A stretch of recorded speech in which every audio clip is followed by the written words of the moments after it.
Welcome to Uncommon Knowledge. I'm Peter Robinson. A distinguished young physicist in the 1970s, Yuri Yarim-Agaev, was a graduate student at the Moscow Institute of Physics and Technology, the Soviet Union's MIT, when he joined the dissident movement. In 1978, Yuri joined the Moscow-Helsinki Group, the dissident organization that monitored Soviet compliance, or non-compliance, with the human rights provisions of the Helsinki Accords. His fellow members of the organization included the physicist Yuri Orlov and Yelena Bonner, the wife of Andrei Sakharov. Pronounce it for me, Yuri. Sakharov, yes. The first name, though. Andrei Sakharov. Andrei Sakharov. In 1980, well, we'll come to what happened in 1980. Now a financial analyst in New York, Yuri devotes a great deal of his time to ensuring that the lessons of Soviet communism are not forgotten. Yuri, welcome. Thank you. Yuri, The Nature of Communism. Two quotations. Historian Robert Conquest. The Soviet assumption that all other political life forms and beliefs were inherently and immutably hostile was the simple and central cause of the Cold War. Quotation number two, historian Robert Harris. If only it had been Trotsky who had succeeded Lenin and not Stalin, then the USSR might have been spared its famines and its terrors, its show trials and its denials of freedom. Close quote. Was communism inherently hostile, or was communism somehow a grand plan that Stalin hijacked? Oh, it's absolutely essential to realize that it's inherently hostile, and I'm 100% with Bob Conquest, not only because he is a good friend of mine, but mainly because I completely agree with him.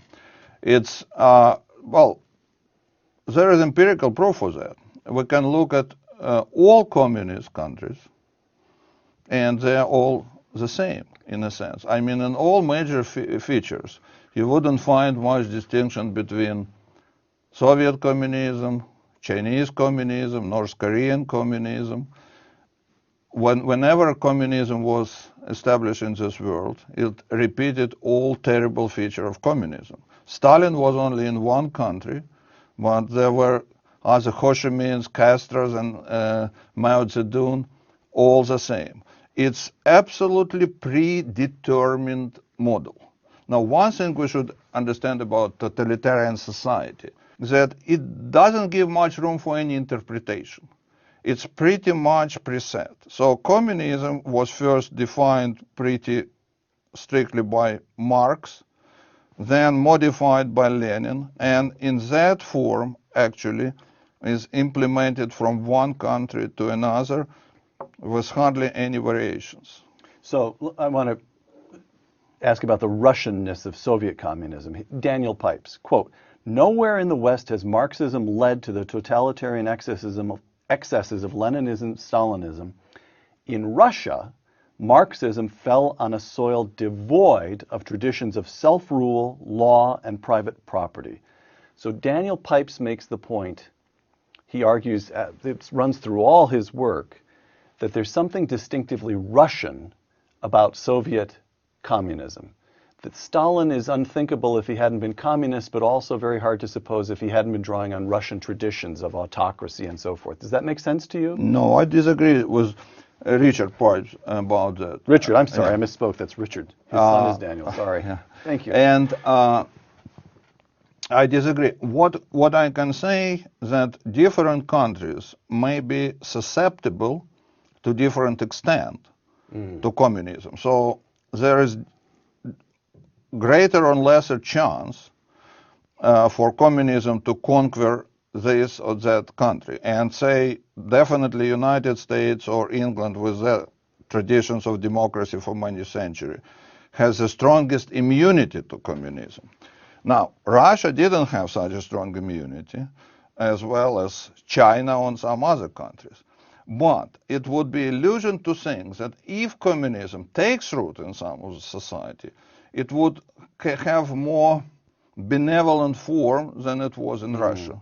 So it's a matter which country is more or less susceptible to this form of the government, but we shouldn't have any illusion that if that government, that system is established in any society. It would be as terrible as it was in the Soviet Union. Alexander Solzhenitsyn, speaking at Harvard in 1978, his famous commencement address at Harvard, quote, "Anguish about our divided world gave birth to the theory of convergence." That is to say, the Soviet Union and the West were growing more and more alike. "These worlds are not developing into similarity. If only you," this is Solzhenitsyn speaking to the faculty and faculty and students of Harvard, "if only you knew how the Moscow officials laugh at your political wizards." Close quote.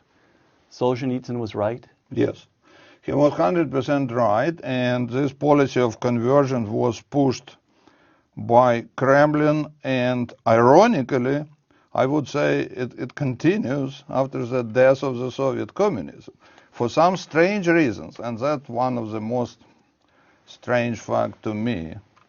After democratic capitalism so decisively defeated Soviet communism. Oh, we won? Yes, in that specific part of the I want to come to that, war. but there are all kinds of people who say it just ended. Nobody won. No. All right, all right. Go ahead. It hasn't ended, and it was a real war between ideological war, but very important warfare between two opposite systems of both political and economic system. And what is amazing that after such a decisive victory of democracy and capitalism over communism, the lessons which were learned were very strange, and we, for some strange reason, still see some communist tendency developing inside our own country here.